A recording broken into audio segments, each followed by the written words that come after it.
In 1983, the government commercialised social services. From that point on, solicitors, charities, social workers, MPs, local authorities, police officers, everybody with money to spare was buying shares in or buying outright children's homes and fostering and adoption agencies. It was a free-for-all. So the people that you come across, people who are challenging you in the family court system, want your children to go into their care homes or be sold to their adoption agencies.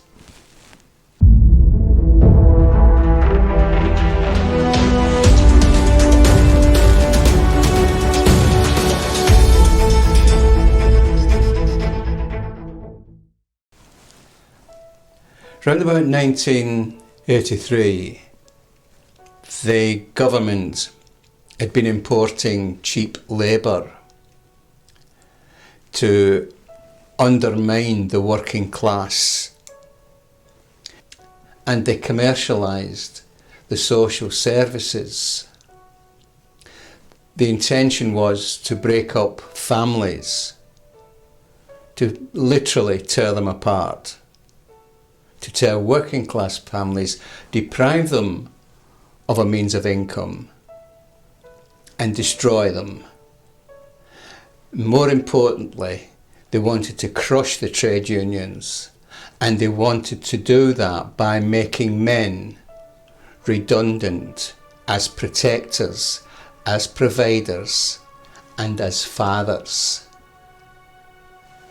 All the problems, social problems, crime, abuse, domestic violence, etc., etc., etc., stemmed from this one moment when the government decided they wanted to destroy working class families.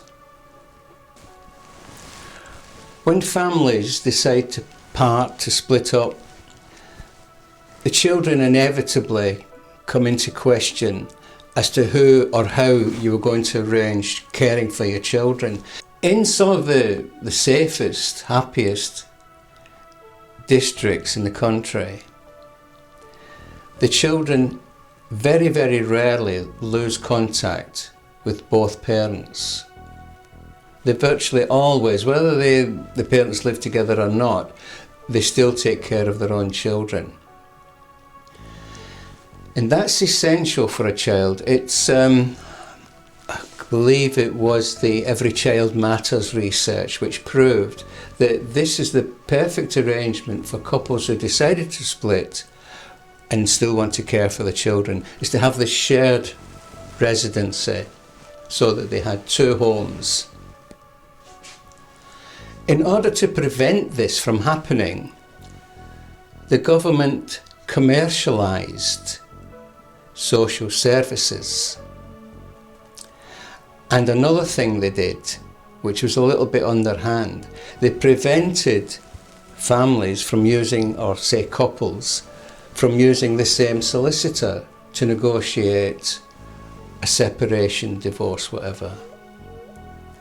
You had to have two different solicitors. Doesn't make sense really, but it does when you think of this. When the government commercialised social services in 1983, all the charities, social services, social workers, solicitors and councillors and MPs, everybody bought shares or they bought outright businesses in children's homes. They also bought adoption agencies or bought shares in adoption agencies. That enabled them to take children from working class families, process them through the court system, the family court system, who would grant the local authority social services permission to take the children into care. And from that care, they went to the adoption agencies. If they were young, if they were babies, that was perfect. They fetched the most money abroad especially.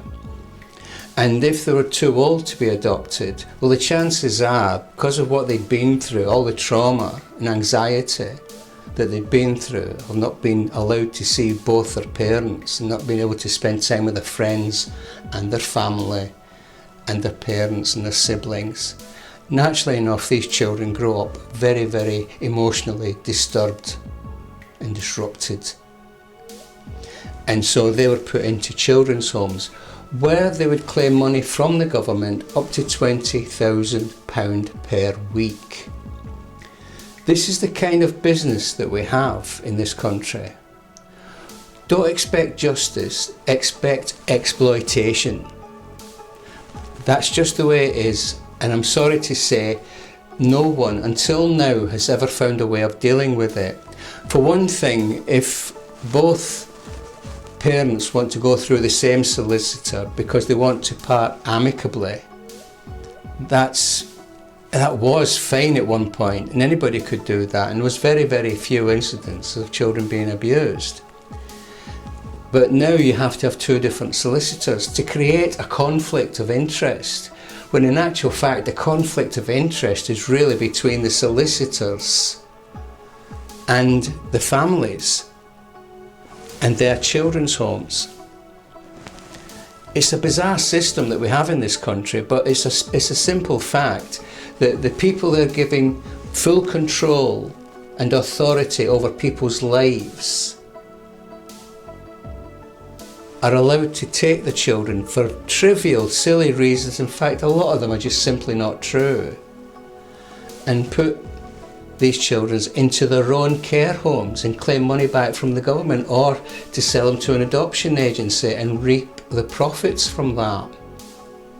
It's in their best interest to take children away from families. So naturally enough, they pick on parents, particularly with learning difficulties. And that's where the charity comes in, because we will provide them with the same legal services that somebody with a lot of money would probably buy